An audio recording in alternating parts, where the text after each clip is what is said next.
സംസ്ഥാനത്ത് അതിതീവ്ര മഴയ്ക്ക് സാധ്യത. തൃശൂർ, മലപ്പുറം, കോഴിക്കോട് ജില്ലകളിൽ റെഡ് അലർട്ട്. മഴക്കെടുതിയിലും ഇടിമിന്നലിലും 3 മരണം. കോഴിക്കോടും ഇടുക്കിയിലും മണ്ണിടിച്ചിലും ഉരുൾപൊട്ടലും. തൃശൂർ നഗരം വെള്ളത്തിൽ.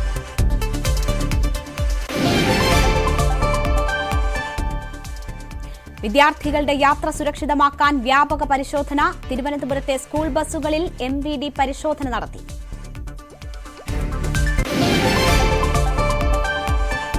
എറണാകുളം കോതമംഗലത്ത് കാട്ടാന ശല്യം രൂക്ഷം. വ്യാപകമായി കൃഷി നശിപ്പിച്ചു.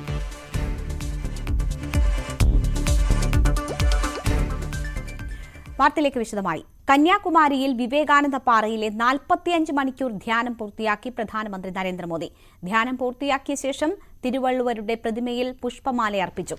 കന്യാകുമാരിയിൽ നിന്ന് ഹെലികോപ്റ്റർ വഴി തിരുവനന്തപുരത്തെത്തുന്ന പ്രധാനമന്ത്രി അല്പസമയത്തിനകം അവിടെ നിന്ന് ഡൽഹിയിലേക്ക് തിരിക്കും. VV അരുണും VV വിനോദും നമുക്കൊപ്പം ചേരുകയാണ്. ആദ്യം VV അരുണുണ്ട്. അരുൺ, 45 മണിക്കൂറാണ് വിവേകാനന്ദ പാറയിൽ പ്രധാനമന്ത്രി ചെലവഴിച്ചത്. അവിടെ നിന്ന് ധ്യാനം, പ്രത്യേക പ്രാർത്ഥന, പൂജകളൊക്കെ പൂർത്തിയാക്കി പ്രധാനമന്ത്രി മടങ്ങിയിരിക്കുകയാണ്. ഈ 45 മണിക്കൂർ സമയത്തെ എങ്ങനെ കാണണം? വലിയ രാഷ്ട്രീയ കോലാഹലം ഉൾപ്പെടെ അദ്ദേഹത്തിന്റെ യാത്ര ഉണ്ടാക്കിയിരുന്നു. രാഷ്ട്രീയമായി ഏറെ പ്രാധാന്യവും അതിനുണ്ട്. എങ്ങനെയായിരുന്നു ഈ 45 മണിക്കൂർ? വ്യാഴാഴ്ച വൈകിട്ട് 5 മണിയോടുകൂടിയാണ് പ്രധാനമന്ത്രി നരേന്ദ്രമോദി തമിഴ്നാട് ഹൌസിന്റെ ഹെലിപാഡിൽ വന്നിറങ്ങിയത്. തിരുവനന്തപുരത്താണ് അദ്ദേഹം ഇവിടേക്ക് എത്തിയത്. തിരുവനന്തപുരം വരെ വ്യോമസേന പ്രത്യേക വിമാനത്തിൽ നിന്ന് ഇവിടേക്ക് എത്തിയത്. അവിടെ വന്ന ശേഷം അരമണിക്കൂർ അദ്ദേഹം തമിഴ്നാട് ഗസ്റ്റ് ഹൌസിൽ വിശ്രമിച്ചു. തമിഴ്നാട് സർക്കാരിന്റെ അധീനതയിലുള്ള ഗസ്റ്റ് ഹൌസിൽ വിശ്രമിച്ചു. അവിടെ നിന്നാണ് അദ്ദേഹം കന്യാകുമാരി ദേവീക്ഷേത്ര ദർശനം നടത്തിയത്. അവിടെ ദർശനം നടത്തി പൂജാരിയിൽ നിന്ന് പ്രസാദം സ്വീകരിച്ചു, ആരതി തൊഴുതു. അതിനുശേഷം അദ്ദേഹം കന്യാകുമാരി വിവേകാനന്ദ പാറയിലേക്ക്, സ്വാമി വിവേകാനന്ദന്റെ തപസ്സുകൊണ്ട് പ്രസിദ്ധമായി പിന്നീട് വിവേകാനന്ദ പാറയായി മാറിയ രാജ്യത്തെ ഏറ്റവും പ്രധാനപ്പെട്ട തീർത്ഥാടന കേന്ദ്രങ്ങൾ ഒന്നിലേക്ക്, വിനോദസഞ്ചാര കേന്ദ്രങ്ങളിൽ ഒന്നിലേക്ക് ഇന്ത്യൻ പ്രധാനമന്ത്രി വ്യാഴാഴ്ച വൈകിട്ട് 6 മണിയോടുകൂടിയാണ് എത്തിയത്. നമ്മൾ അവിടെ നിന്ന് ആ പടവുകൾ കയറി വിവേകാനന്ദ പാറയുടെ വിവേകാനന്ദ മന്ദിരത്തിന്റെ പടവുകൾ കയറി അദ്ദേഹം അവിടെ എത്തി. അതിനുശേഷം ഇന്ന് വൈകിട്ട് 3 മണിവരെ 45 മണിക്കൂർ നീണ്ട ധ്യാനം എന്ന് പറയുമ്പോൾ മുഴുവൻ സമയവും പൂർണ്ണാർത്ഥം അദ്ദേഹം ധ്യാനത്തിൽ മുഴുകുകയായിരുന്നില്ല. പകരം അദ്ദേഹം അതിരാവിലെ സൂര്യോദയം, കന്യാകുമാരിയിലെ സൂര്യോദയം വളരെ പ്രശസ്തമാണ്, പ്രസിദ്ധമാണ്, അതിമനോഹരമാണ്. ഇന്നലെയും ഇന്നും അദ്ദേഹം ആ സൂര്യോദയം കണ്ടു, ആസ്വദിച്ചു. അദ്ദേഹം സൂര്യ പൂജ നടത്തി, സൂര്യ നമസ്കാരം ചെയ്തു. അങ്ങനെ രാവിലെ 1 മണിക്കൂറിലേറെ അദ്ദേഹം ഈ ധ്യാനത്തിനിടയിൽ പുറത്തുവന്ന് വിവേകാനന്ദ പാറയുടെ മുൻവശത്ത്, മന്ദിരത്തിന്റെ മുൻവശത്ത് വന്ന് ധ്യാനമണ്ഡപത്തിൽ നിന്ന് ഇറങ്ങി അദ്ദേഹം ഈ സൗന്ദര്യം ആസ്വദിച്ചു, പൂജ ചെയ്തു, തൊഴുതു. അതിനുശേഷം അദ്ദേഹം അവിടെ തുടർന്നു. 2 ദിവസവും നിരവധി ആളുകളെ ബോട്ടുകളിൽ അവിടേക്ക് കൊണ്ടുപോയിരുന്നത് ആരെന്ന കാര്യത്തിൽ ഇനിയും വ്യക്തം വരേണ്ടിയിരിക്കുന്നു. ഒരുപക്ഷെ പ്രത്യേകം ക്ഷണിക്കപ്പെട്ട വിനോദസഞ്ചാരികളാകാം, BJPയുടെ ഇവിടുത്തെ തമിഴ്നാട്ടിലെ നേതാക്കളാകാം, അതുപോലെ തന്നെ അല്ലെങ്കിൽ മറ്റേതെങ്കിലും വിശിഷ്ട വ്യക്തികളോ സന്യാസിവര്യന്മാരോ ഒക്കെ ആകാം. അങ്ങനെ നിരവധി ആളുകൾ അദ്ദേഹത്തെ കാണാൻ അവിടെ എത്തിയിരുന്നു. അദ്ദേഹത്തിന്റെ ധ്യാനത്തിന്റെ ദൃശ്യങ്ങൾ വളരെ വ്യക്തമായി തന്നെ പല കോണുകളിൽ നിന്ന് അദ്ദേഹത്തിന്റെ ക്യാമറ ടീം, അദ്ദേഹത്തിനൊപ്പമുള്ള യൂട്യൂബ് ടീമൊക്കെ സമയാസമയങ്ങളിൽ അപ്ലോഡ് ചെയ്ത് ലോകത്തെ കാണിച്ചിരുന്നു. ഏതായാലും ഈ ഇന്ത്യൻ പ്രധാനമന്ത്രി 45 മണിക്കൂർ വിവേകാനന്ദ പാറയിൽ, അതും ഇന്ത്യയുടെ തെക്കേ അറ്റത്ത് ഈ മുനമ്പിലെ കന്യാകുമാരിയിലെ വിവേകാനന്ദ പാറയിൽ ധ്യാനമിരുന്നു. അദ്ദേഹം ഇവിടെ സമയം ചെലവഴിച്ചു എന്നത് ഏറ്റവും പ്രധാനപ്പെട്ട കാര്യമാണ്. അതിന് അദ്ദേഹം തിരഞ്ഞെടുത്ത സമയമാണ് രാഷ്ട്രീയ ആരോപണ പ്രത്യാരോപണങ്ങൾക്ക് ഇപ്പോൾ ഇടവച്ചിരിക്കുന്നത്. ലോക്സഭാ തെരഞ്ഞെടുപ്പിന്റെ അവസാന ഘട്ടത്തിന്റെ നിശബ്ദ പ്രചരണ ദിവസം, തലേ ദിവസമാണ് അദ്ദേഹം ഇവിടേക്ക് എത്തിയത്. നിശബ്ദ പ്രചരണ ദിവസവും ഇന്ന് വോട്ടെടുപ്പ് നടക്കുന്ന ദിവസം വൈകിട്ട് 3 മണിവരെയും അദ്ദേഹം വിവേകാനന്ദ പാറയിൽ തുടർന്നു. അവിടെ ധ്യാനത്തിലിരുന്നു. അവിടെ നിന്നിറങ്ങി അദ്ദേഹം തൊട്ട് അടുത്തുള്ള തിരുവള്ളുവർ പ്രതിമ സ്ഥിതി ചെയ്യുന്ന പാറയിൽ എത്തി. തിരുവള്ളുവരിന്റെ പ്രതിമ അദ്ദേഹം പുഷ്പാർച്ചന നടത്തി. തിരുവള്ളുവരിന്റെ പാദനമസ്കാരം നടത്തി. അവിടെ അല്പസമയം ചിലവഴിച്ച ശേഷമാണ് പ്രധാനമന്ത്രി തിരികെ വിവേകാനന്ദ എന്ന പേരിട്ട ബോട്ടിൽ കയറി തീരത്തേക്ക് പോയത്. തീരത്ത് എത്തി വാഹനത്തിൽ കയറിയ ശേഷവും അദ്ദേഹം ഒന്നുകൂടി പുറത്തേക്കിറങ്ങി. അദ്ദേഹം വിവേകാനന്ദനെ പ്രതിമയിലേക്ക്, വിവേകാനന്ദ പാറയിലേക്ക് ഒന്നുകൂടി നോക്കി അവിടെ നിന്ന് ഒരു ചിത്രമെടുത്തു. അതിനുശേഷമാണ് അദ്ദേഹം തിരികെ തമിഴ്നാട് ഗസ്റ്റ് ഹൌസിലേക്ക് എത്തിയത്. അവിടെ വന്നപ്പോൾ ഉള്ളതുപോലെ അരമണിക്കൂറിലേറെ അദ്ദേഹം അവിടെ ചെലവഴിച്ചു എന്നാണ് മനസ്സിലാക്കുക. കാരണം 3:30 അവിടെ എത്തിയ പ്രധാനമന്ത്രി 4 മണിക്കാണ് ഇവിടെ നിന്ന് ഹെലികോപ്റ്ററിൽ 3 ഹെലികോപ്റ്ററുകളാണ് അദ്ദേഹത്തിന്റെ ഈ ഹെലികോപ്റ്റർ വ്യൂഹത്തിലുള്ളത്. അതിലൊന്നിൽ അദ്ദേഹം മറ്റ് 2 അകമ്പടി ഹെലികോപ്റ്ററുകളുടെ ഹെൽപ്പ് ഉൾപ്പെടെ അദ്ദേഹം തിരുവനന്തപുരത്തേക്ക് തിരിച്ചു. ഇന്ന് അദ്ദേഹം ഡൽഹിയിലേക്ക് മടങ്ങും. ഇന്ന് ലോക്സഭാ തെരഞ്ഞെടുപ്പിന്റെ അവസാന ദിവസമാണ്. നേരത്തെ സൂചിപ്പിച്ച പോലെ പ്രധാനമന്ത്രിയുടെ മണ്ഡലം വാരണാസിയിൽ ഉൾപ്പെടെ തെരഞ്ഞെടുപ്പ് നടക്കുകയാണ്. അദ്ദേഹത്തിന്റെ ഈ സന്ദർശനത്തിന്റെ രാഷ്ട്രീയ ചെയ്തിട്ടുകൾ പറയാൻ കാരണം അദ്ദേഹം തെക്കേ ഇന്ത്യയിൽ BJP വലിയ ശക്തിയായി മാറാനുള്ള ശ്രമം കഴിഞ്ഞ കുറെ നാളുകൾ നടത്തുന്നു. അതിന്റെ ഭാഗമായി ാണ് അദ്ദേഹം ഇവിടേക്ക് എത്തിയത്. വിവേകാനന്ദ പാറയിൽ തെക്കേ ഇന്ത്യക്കാർക്ക്, തമിഴ്നാട്ടുകാർക്ക് പ്രത്യേകിച്ച് വലിയ താല്പര്യമുള്ള, വലിയ പ്രാധാന്യത്തോടെ കാണുന്ന വിവേകാനന്ദ പാറത്തിന് ധ്യാനത്തിന് തിരഞ്ഞെടുത്തത് തീർച്ചയായും അങ്ങനെ ഏറെ രാഷ്ട്രീയ മാനങ്ങളുള്ള സന്ദർശനമായിരുന്നു പ്രധാനമന്ത്രിയുടേത്. ഞാൻ അരുണിലേക്ക് തിരിച്ചെത്താം. അരുൺ, വിശദാംശങ്ങളിലേക്ക്. ഇപ്പോൾ VV വിനോദ് കൂടി നമുക്കൊപ്പം ചേരുന്നുണ്ട്. വിനോദ് നിൽക്കുന്നത് പ്രധാനമന്ത്രി തിരുവനന്തപുരത്തെത്തിയാൽ യാത്ര ഇവിടെ നിന്നായിരിക്കും ഡൽഹിയിലേക്കുള്ള യാത്ര തുടങ്ങുക. വിമാനമാർഗം അദ്ദേഹം ഇവിടെ നിന്ന് ഡൽഹിയിലേക്ക് തിരിക്കും. അവിടെയാണ് വിനോദ് ഉള്ളത്, വിമാനത്താവളത്തിൽ. വിനോദ്, പ്രധാനമന്ത്രി അല്പസമയത്തിനകം അവിടെ എത്തിച്ചേരുമെന്നാണോ പ്രതീക്ഷിക്കുന്നത്? അദ്ദേഹത്തിന് ഡൽഹിയിലേക്ക് പോകാനുള്ള ഒരുക്കങ്ങളെല്ലാം പൂർണ്ണമാണോ?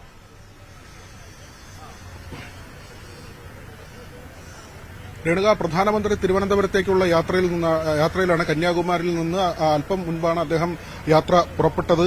അല്പസമയത്തിനുള്ളിൽ തന്നെ ഇവിടേക്ക് എത്തും. തിരുവനന്തപുരം വിമാനത്താവളത്തിലെ ടെക്നിക്കൽ ഏരിയയിലാണ് അദ്ദേഹത്തിന് ഇവിടെ നിന്ന് ഡൽഹിയിലേക്ക് പോകാനുള്ള പ്രത്യേക വിമാനം. അദ്ദേഹം എത്തിയ വിമാനമാണ്. 45 മണിക്കൂർ ധ്യാനമിരിക്കാൻ അദ്ദേഹം കന്യാകുമാരിയിലേക്ക് എത്തിയത്. തിരുവനന്തപുരത്ത് പ്രത്യേക വിമാനത്തിൽ ഇറങ്ങുകയും അവിടെ നിന്ന് ഹെലികോപ്റ്ററിൽ കന്യാകുമാരിയിലേക്ക് പോവുകയുമായിരുന്നു.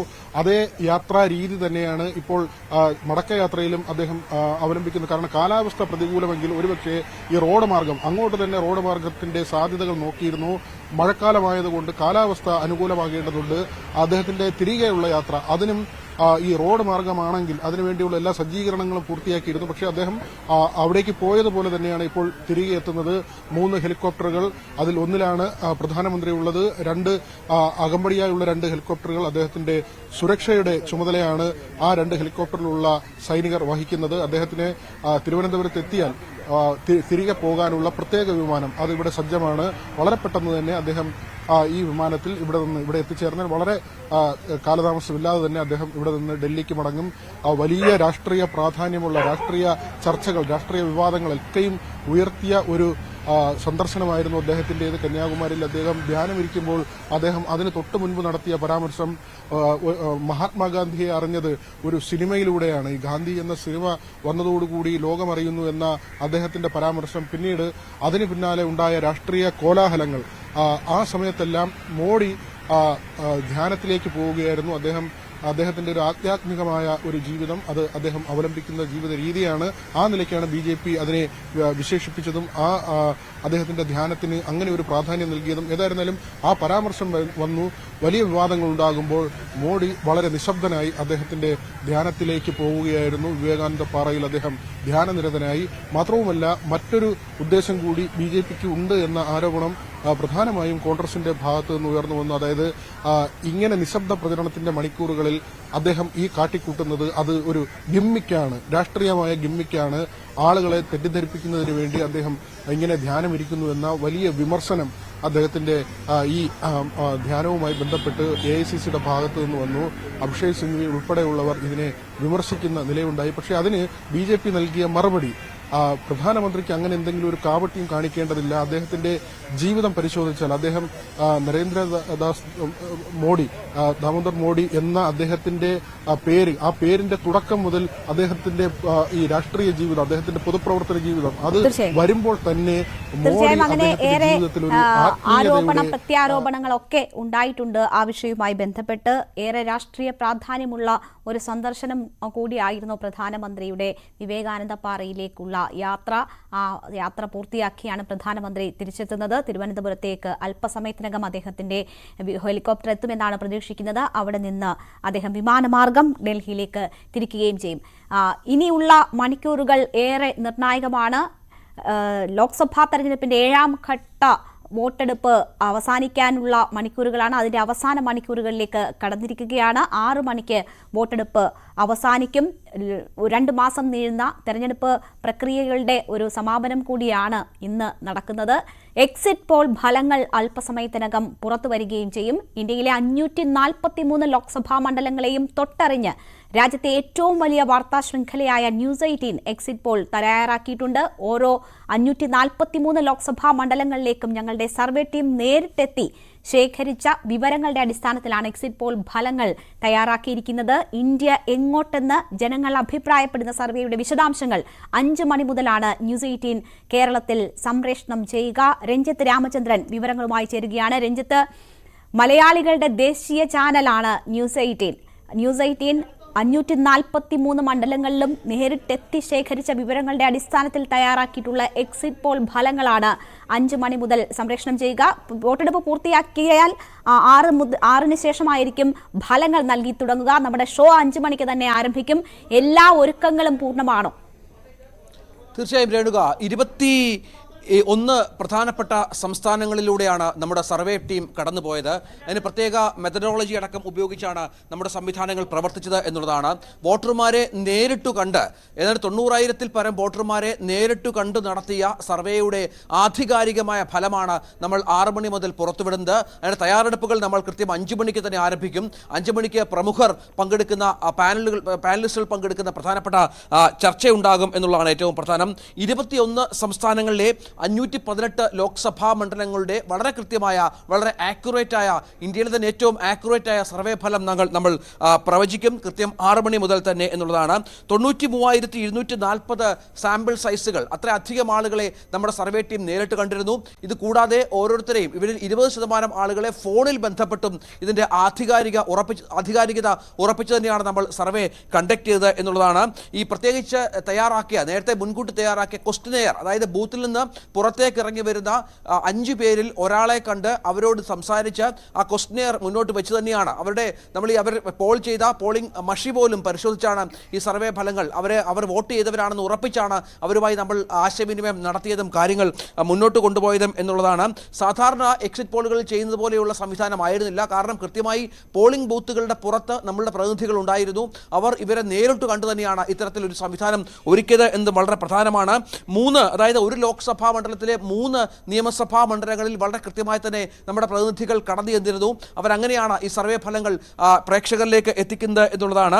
15ഓളം അഭിമുഖങ്ങൾ നമ്മൾ ഒരു ലോക്സഭാ മണ്ഡലത്തിൽ നടത്തി. കാരണം ഈ ലോക്സഭാ മണ്ഡലത്തിലെ ആളുകളുടെ അഭിപ്രായം മാത്രം അല്ല, നമ്മൾ എന്താണ് ട്രെൻഡ് എന്നും വളരെ കൃത്യമായി അറിയണമല്ലോ. ഓരോ ലോക്സഭാ മണ്ഡലത്തിലും എന്താണ് ട്രെൻഡ് എന്നറിയണം. സ്വാഭാവികമായും ആ ട്രെൻഡ് മനസ്സിലാക്കാനായി നമ്മൾ അവരെ പ്രത്യേകം ആളുകളെ കണ്ട് അവരുടെ അഭിമുഖം പോലും നമ്മൾ അതുമായി ബന്ധപ്പെട്ട് നടത്തിയിരുന്നു. അത് വളരെ പ്രധാനപ്പെട്ടതാണ്.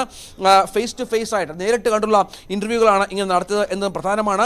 ഏതാണ്ട് അത്രത്തോളം വളരെ ആധികാരികമായി തന്നെ നമ്മൾ ഈ സർവേ ജനങ്ങൾക്ക് മുന്നിൽ എത്തിക്കാൻ നമ്മൾ സാധിച്ചിട്ടുണ്ട്. കാരണം നമ്മുടെ സർവേകളൊക്കെ പലപ്പോഴും ആധികാരികമാണ്. നമ്മുടെ കൃത്യമായി തന്നെ വിവരങ്ങൾ പ്രേക്ഷകർക്ക് മുന്നിലേക്ക് എത്തിക്കാറുണ്ട്. മറ്റൊരു പ്രധാന കാര്യം, ഈ ആൾക്കൂട്ടമായി വരുന്ന ആളുകളെ നമ്മൾ പരിഗണിച്ചിരുന്നില്ല. ഇൻഡിവിജ്വലായി തന്നെയാണ് ഓരോരുത്തരെയും പരിഗണിച്ച് ഇത്തരത്തിൽ ഒരു ബൃഹത്തായ സർവേ സംഘടിപ്പിച്ചത്. ഏതായാലും 5 മണി മുതൽ ന്യൂസ് 18 ചാനലിലൂടെ പ്രേക്ഷകർക്കായി ഈ സർവേ ഫലങ്ങളുടെ തുടക്കത്തിൽ 5 മണിക്ക് ചർച്ചകൾ ഉണ്ടാകും ഇതുമായി ബന്ധപ്പെട്ട്. അതിനുശേഷം 6 മണി മുതൽ ഈ 6 മണിക്ക് ശേഷമായിരിക്കും ഫലങ്ങൾ നൽകി തുടങ്ങുക. രഞ്ജിത്ത്, അതിന്റെ ഒരു പാറ്റേൺ എങ്ങനെയായിരിക്കും? പ്രേക്ഷകർക്ക് നമ്മൾ നൽകുന്ന വിവരങ്ങൾ, കേരളം അതിന്റെ റിസൾട്ട് എന്താണ്? 2020 അടിക്കുമോ UDF? ഇടത് എത്ര നേടും? BJP അക്കൗണ്ട് തുറക്കുമോ? തുടങ്ങിയ നിരവധി ചോദ്യങ്ങളുണ്ട്. പോൾ കഴിഞ്ഞ് ഇത്രയും ദിവസങ്ങളായി പ്രേക്ഷകർ ആകാംക്ഷയോടുകൂടി കാത്തിരിക്കുകയാണ്. അപ്പോൾ ഫലവുമായി ചേർന്ന് നിൽക്കുന്ന കേരളത്തിന്റെ ഫലം എന്താണ് എന്നറിയാനുള്ള അവരുടെ ആകാംക്ഷയുണ്ട്. കേരളത്തിന്റെ ഫലം എപ്പോഴേക്ക് നമുക്ക് പുറത്തുവിടാൻ കഴിയും? എക്സിറ്റ് പോൾ ഫലം നമുക്ക് ആദ്യം തമിഴ്നാട് ആണ് നമ്മുടെ ആദ്യത്തെ എക്സിറ്റ് പോൾ ഫലങ്ങൾ പുറത്തുവിടുക. തമിഴ്നാടാണ്. അത് കഴിഞ്ഞ് തൊട്ടുപുറകെ കേരളം ഉണ്ടാകും. അതായത് എക്സിറ്റ് പോൾ ഫലങ്ങൾ പുറത്തു വന്ന് ഏതാനും മിനിറ്റുകൾക്കകം നമ്മൾ കേരളത്തിലേക്ക് കടക്കും. കേരളത്തിന്റെ വളരെ സുപ്രധാനമായ ഫലസൂചനകൾ നമ്മൾ പ്രേക്ഷകർക്ക് നൽകും എന്നുള്ളതാണ്. ഈ ആകാംക്ഷയൊക്കെ ഉണ്ട് രേണുക കഴിഞ്ഞ കുറേ ദിവസങ്ങളായി. കാരണം ഈ നമ്മളൊക്കെ നേരത്തെയും നമ്മുടെ പ്രീപോൾ സർവേകളിലൊക്കെ നമ്മൾ പ്രവചിച്ചിരുന്നത് കേരളത്തിൽ BJPക്ക് സീറ്റ് ഉണ്ടാകും എന്നുള്ള തരത്തിലാണ്. അത്തരം ആകാംക്ഷകൾക്കൊക്കെ, പ്രേക്ഷകരുടെ ആകാംക്ഷകൾക്കൊക്കെ ഒരു വിരാമം പരിണാമമാകാൻ പോകുന്ന പശ്ചാത്തലം കൂടി ഒരുങ്ങുകയാണ്. എത്ര ദിവസങ്ങളായുള്ള കാത്തിരിപ്പാണ്. ഇന്ന് ഒരുപക്ഷെ മലയാളി പ്രേക്ഷകർ മൊത്തം ന്യൂസ് 18 അടക്കമുള്ള ചാനലുകൾക്ക് മുന്നിലായിരിക്കും 5 മണി മുതൽ എന്നത് പ്രധാനമാണ്. കാരണം അത്രത്തോളം പ്രധാനമാണ് ഈ സർവേ ഫലങ്ങൾ. പലപ്പോഴും സർവേ ഫലങ്ങളുടെ ആക്യുറസി ഈ ഫൈനൽ ഫലസൂചനകളിലുമൊക്കെ കൃത്യമാകാറുണ്ട്. അതുകൊണ്ട് തന്നെ ഏതാണ്ടൊരു സെമി ഫൈനൽ, അതായത് ഇതിന്റെ ഫൈനലിന്റെ സെമി ഫൈനൽ എന്ന് തന്നെ വിശേഷിപ്പിക്കാവുന്ന തരത്തിലുള്ള കാര്യങ്ങളിലേക്ക് ഫലസൂചനകൾ പോവുകയാണ്. നമുക്ക് ആദ്യം തമിഴ്നാടാണ്, പിന്നീട് കേരളത്തിലേക്ക് അടക്കം. അതായത് ഏതാണ്ട് അരമണിക്കൂറിനുള്ളിൽ തന്നെ നമ്മൾ കേരളത്തിന്റെ വിശകലനത്തിലേക്ക് വളരെ കൃത്യമായി തന്നെ പോകും. രേണുക, രാജ്യമെമ്പാടും ന്യൂസ് ചാനലുകൾ ഉള്ള നെറ്റ്വർക്ക് എന്ന നിലയിൽ വളരെ ആധികാരികമായിട്ടുള്ള ഫലസൂചനകൾ നൽകാൻ കഴിയുന്നതാണ് ഞങ്ങളുടെ എക്സിറ്റ് പോൾ ഫലങ്ങൾ. 5 മണിക്ക് ഷോ ആരംഭിക്കും. 6 മണി കഴിഞ്ഞാൽ എക്സിറ്റ് പോൾ ഫലങ്ങളുടെ പ്രഖ്യാപനം നടക്കും. 6:15 കേരളം എങ്ങനെ ചിന്തിച്ചു എന്നതിന്റെ രൂപരേഖയും പ്രേക്ഷകർക്ക് ലഭ്യമാകും. 5 മണി മുതൽ ഷോ ഉണ്ട്, പ്രേക്ഷകർ കാണുക. രഞ്ജിത്ത് രാമചന്ദ്രനാണ് വിവരങ്ങൾ നൽകിയത്. മറ്റു ചില വാർത്തകളിലേക്ക് കൂടി. സംസ്ഥാനത്ത് അതിതീവ്ര മഴയ്ക്ക് സാധ്യത. തൃശൂർ, മലപ്പുറം, കോഴിക്കോട് ജില്ലകളിലാണ് റെഡ് അലർട്ട്. 3 ജില്ലകളിൽ ഓറഞ്ച് അലർട്ടും പ്രഖ്യാപിച്ചിട്ടുണ്ട്. തൃശൂരിൽ ഇടിമിന്നലേറ്റ് 2 പേർ മരിച്ചു. വേലൂർ സ്വദേശി ഗണേശൻ, വലപ്പാട് കോതക്കുളം സ്വദേശി നിമിഷ എന്നിവരാണ് മരിച്ചത്. സംസ്ഥാനത്ത് കനത്ത മഴയിലും ഉരുൾപൊട്ടലിലും വ്യാപക നാശനഷ്ടവും റിപ്പോർട്ട് ചെയ്തു. തൃശൂർ നഗരത്തിൽ വടക്കേ സ്റ്റാൻഡിന് സമീപം വെള്ളക്കെട്ട് രൂപപ്പെട്ടു. അശ്വിനി ആശുപത്രിയിൽ ഇത്തവണയും വെള്ളം കയറി. കനത്ത മഴയിൽ ഗുരുവായൂർ മമ്മിയൂർ ക്ഷേത്ര നടയിലെ റോഡും ഷോപ്പുകളും വെള്ളം കയറി.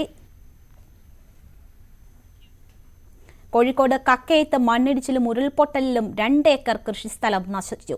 കക്കയം കല്ലനോട് 28 മൈലിൽ ജനവാസ മേഖലയോട് ചേർന്ന് നജീബ് എന്ന കർഷകന്റെ കൃഷിയിടത്തിലാണ് മണ്ണിടിച്ചിലുണ്ടായത്. നജീബിന്റെ കോഴി ഫാമും കെട്ടിടവും ഇതിൽ തകർന്നു.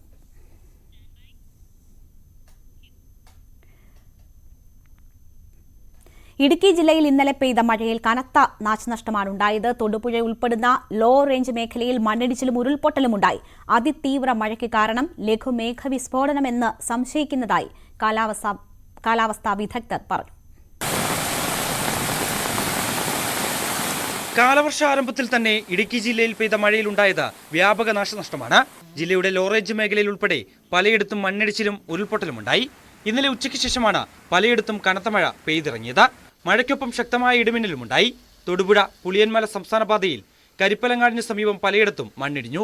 5ലധികം വാഹനങ്ങളുടെ പുറത്തേക്കാണ് മണ്ണിടിഞ്ഞു വീണത്. ഇതിൽ 2 വാഹനങ്ങൾക്ക് സാരമായ കേടുപാടുകളുണ്ടായി. തലനാഴിഴയ്ക്കാണ് വൻ ദുരന്തം ഒഴിവായത്. ഉച്ചയ്ക്ക് 1 മണി മുതൽ തുടങ്ങിയ മഴയാണ്. നിർത്താതെ നല്ല ശക്തമായ ഇടിയും മിന്നലും ഉണ്ടായിരുന്നു. അതാണ് തുടക്കം. അതിനൊരു 5:30 കഴിഞ്ഞപ്പോഴത്തേക്കും ആണ് ഇവിടെ ഇടിയുന്നത്. 2 ഘട്ടമായിട്ടാണ് ഇവിടെ ഇടിഞ്ഞത്. കരിപ്പലങ്ങാട് ഭാഗത്ത് വീടിന് മുകളിലേക്ക് മണ്ണിടിഞ്ഞു വീണെങ്കിലും വീടിനുള്ളിലുണ്ടായിരുന്ന യുവതി അത്ഭുതകരമായി രക്ഷപ്പെട്ടു. പൂച്ചപ്രഭാഗത്തും ഉരുൾപൊട്ടലുണ്ടായി. ഹെക്ടർ കണക്കിന് കൃഷിഭൂമിയാണ് ഇവിടെ ഒലിച്ചുപോയത്. ഇവിടെ നിന്ന് അതിനൊരു ഇതെല്ലാം ഇടിഞ്ഞ് താഴത്തേക്ക് പിന്നെ താഴെ ഒരു വീടിന്റെ ഒരു പകുതി ഭാഗം പോയിട്ടുണ്ട്. മൂലമറ്റം താഴ്വാരം കോളനി ഭാഗത്ത് ശക്തമായ വെള്ളപ്പാച്ചിലുണ്ടായി. പലയിടത്തും മരങ്ങൾ കടപുഴകി വീണും വൈദ്യുതി പോസ്റ്റുകൾ ഒടിഞ്ഞു വീണും ഗതാഗതവും വൈദ്യുതിയും താറുമാറായിട്ടുണ്ട്. മണ്ണിടിച്ചിലിനെ തുടർന്ന് ഇന്നലെ രാത്രിയോടെ അടച്ച തൊടുപുഴ പുളിയന്മല സംസ്ഥാന പാത ഇന്ന് രാവിലെ ഭാഗികമായി തുറന്നു. മലങ്കര അണക്കെട്ടിന്റെ 5 ഷട്ടറുകൾ ഉയർത്തി ജലം പുറത്തേക്ക് ഒഴുക്കുന്നുണ്ട്. അതിനാൽ തന്നെ തൊടുപുഴ, മൂവാറ്റുപുഴ ആറുകളുടെ ഇരുകരകളിലുമുള്ളവർ ജാഗ്രത പാലിക്കണമെന്ന് ജില്ലാ ഭരണകൂടം അറിയിച്ചു. ന്യൂസ് 18 ഇടുക്കി. പത്തനംതിട്ട പന്തളത്ത് ചൂണ്ടയിടുന്നതിനിടെ യുവാവ് മുങ്ങി മരിച്ചു. പൂഴിക്കാട് അയ്യത്ത് ഭവനിൽ 36 വയസ്സുള്ള ദീപുവാണ് മരിച്ചത്. കരിങ്ങാലി പുഞ്ചയിൽ ചൂണ്ടയിടാൻ പോയപ്പോഴായിരുന്നു അപകടം സംഭവിച്ചത്. ദീപുവിന് അപസ്മാര രോഗവും ഉള്ളതായി ബന്ധുക്കൾ പറഞ്ഞു.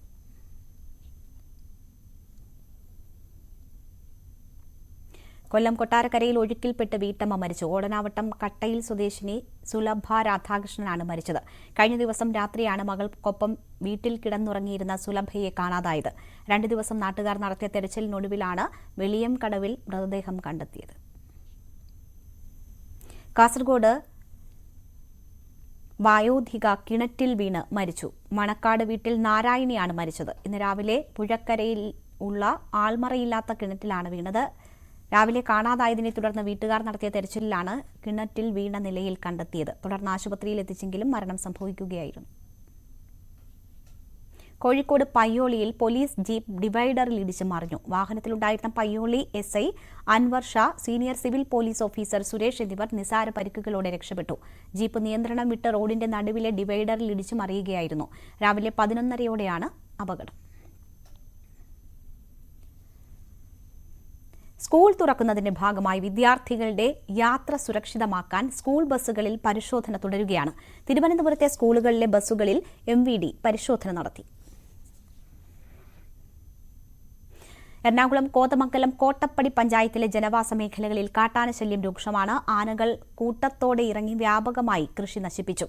വെറ്റിലപ്പാറ പുല്ലുവഴിച്ചാലിൽ കൃഷികളും മതിലുകളും നശിപ്പിച്ചു. പ്രദേശവാസിയായ സാജുവിന്റെ പറമ്പിലെ വിളവെടുക്കാറായ കപ്പ, വാഴ എന്നിവയും പൂർണ്ണമായും നശിപ്പിച്ചു. പ്ലാവുകളിൽ നിന്ന് ചക്ക തിന്നുന്നതിന് വീട്ടുമുറ്റത്തെത്തുന്നതും പതിവാണ്. കോട്ടപ്പാറ വനമേഖലയിൽ നിന്നുള്ള ആനക്കൂട്ടമാണ് ഇവിടെ എത്തുന്നത്. ദിവസവും കാട്ടാനകൾ ഇറങ്ങുന്നതിനാൽ രാവും പകലും ഭീതിയോടെയാണ് കഴിയുന്നതെന്ന് നാട്ടുകാർ പറയുന്നു.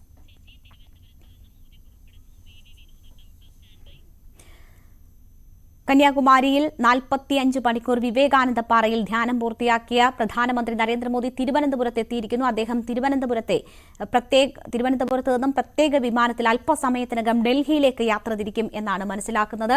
ടെക്നിക്കൽ ഏരിയയിൽ അദ്ദേഹത്തിന്റെ യാത്രയ്ക്കുള്ള വിമാനം സജ്ജമാണ്. പ്രധാനമന്ത്രി അല്പസമയത്തിനകം അവിടെ നിന്ന് പുറപ്പെടുമെന്ന് അറിയുന്നു. VV വിനോദ് ഉണ്ട് വിവരങ്ങളുമായി. വിനോദ്, പ്രധാനമന്ത്രി തിരുവനന്തപുരത്തെത്തി എന്ന വിവരം ലഭിക്കുന്നു. നേരത്തെ തന്നെ എല്ലാ ഒരുക്കങ്ങളും ഡൽഹിയിലേക്കുള്ളത് സജ്ജമായിരുന്നു. അദ്ദേഹം വിശ്രമിക്കാൻ ഇവിടെ ഇറങ്ങുമോ അതോ നേരെ വിമാനത്താവളത്തിൽ നിന്ന് തന്നെ ഡൽഹിയിലേക്ക് പുറപ്പെടുമോ?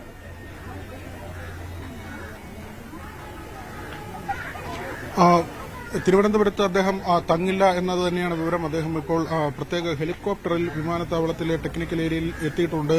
അദ്ദേഹത്തിന് ഡൽഹിയിലേക്ക് പോകാനുള്ള പ്രത്യേക വിമാനവും ഇവിടെ സജ്ജമാണ്. ഇതേ വിമാനത്തിലാണ് അദ്ദേഹം തലസ്ഥാനത്തേക്ക് എത്തിയത്. അതിനുശേഷം ഹെലികോപ്റ്റർ മാർഗം കന്യാകുമാരിയിലേക്ക് പോവുകയായിരുന്നു. എന്നിരുന്നാലും വലിയ രാഷ്ട്രീയ ചർച്ചകൾക്ക് ഇട നൽകിയ ഒരു ധ്യാനം, അദ്ദേഹത്തിന്റെ ധ്യാനം ഇന്ത്യൻ രാഷ്ട്രീയത്തിൽ തന്നെ വലിയ ചർച്ചകൾക്കിടയാക്കി. കോൺഗ്രസിന്റെ വലിയ വിമർശനം ഏൽക്കേണ്ടി വന്നു. BJP അതിനെ പ്രതിരോധിച്ചു. നരേന്ദ്ര മോഡിയുടെ അദ്ദേഹത്തിന്റെ ജീവിതത്തിൽ അദ്ദേഹം എപ്പോഴും കൈമുതലാക്കിയ ആത്മീയത, അതിന്റെ ഏറ്റവും ഒരു തിളക്കമാർന്ന ഏട് എന്ന് തന്നെയാണ് BJP അദ്ദേഹത്തിന്റെ ഈ ധ്യാനത്തിന്റെ മണിക്കൂറുകളെ വിശേഷിപ്പിക്കുന്നത്.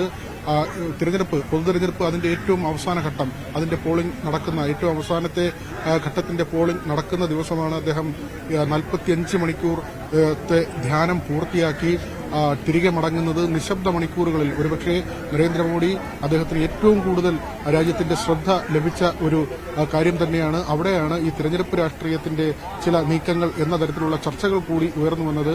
ഏതായിരുന്നാലും അദ്ദേഹം ഇവിടെ ധ്യാനമിരിക്കുന്നു. അതിന് വലിയ പ്രാധാന്യം, വാർത്താ പ്രാധാന്യം ഉൾപ്പെടെ ദേശീയ മാധ്യമങ്ങൾ ഉൾപ്പെടെ അതിന് വലിയ പ്രാധാന്യം നൽകുന്ന ഒരു സാഹചര്യമുണ്ടായി. ഇന്നിപ്പോൾ ഈ തിരഞ്ഞെടുപ്പ് പൂർത്തിയാകുമ്പോൾ അദ്ദേഹം ധ്യാനനിരതനായിരുന്നു. 45 മണിക്കൂറിൽ വിവേകാനന്ദ പാറയിൽ വിവേകാനന്ദൻ ധ്യാനമിരുന്ന അതേ സ്ഥലത്ത് അദ്ദേഹം ധ്യാനമിരിക്കുന്നു. അദ്ദേഹം ധ്യാനത്തിന് പോകുന്നതിന് മുൻപ് അമ്മൻ ക്ഷേത്രത്തിൽ അവിടെ ദർശനം നടത്തി അദ്ദേഹം പോവുകയായിരുന്നു. അതിനുശേഷം അദ്ദേഹത്തിന്റെ ഓരോ ചലനങ്ങളും അതെല്ലാം തന്നെ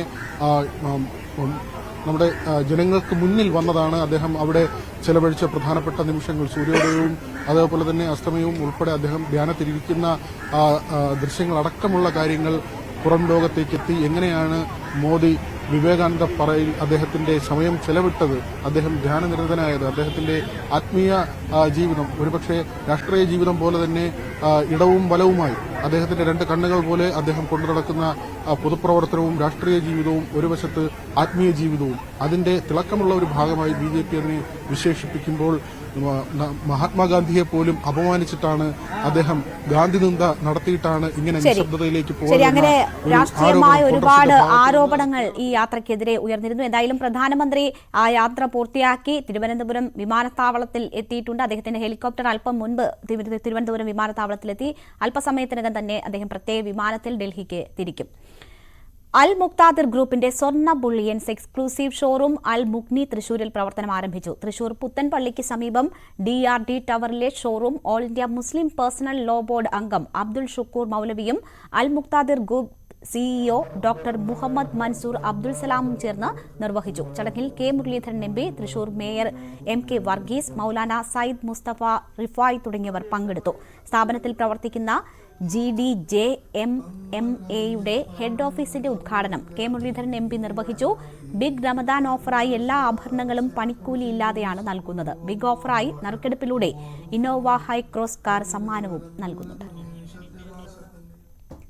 സ്വർണം വെള്ളി നിരക്കുകൾ. കവിത ഗോൾഡ് ആൻഡ് ഡയമണ്ട്സ് ഇന്നത്തെ സ്വർണം വെള്ളി നിരക്കുകൾ നിങ്ങൾക്കായി സമർപ്പിക്കുന്നത്. വലിയ സ്വപ്നങ്ങൾ, വലിയ സന്തോഷങ്ങൾ, വലിയ collection. Kavitha gold and diamonds.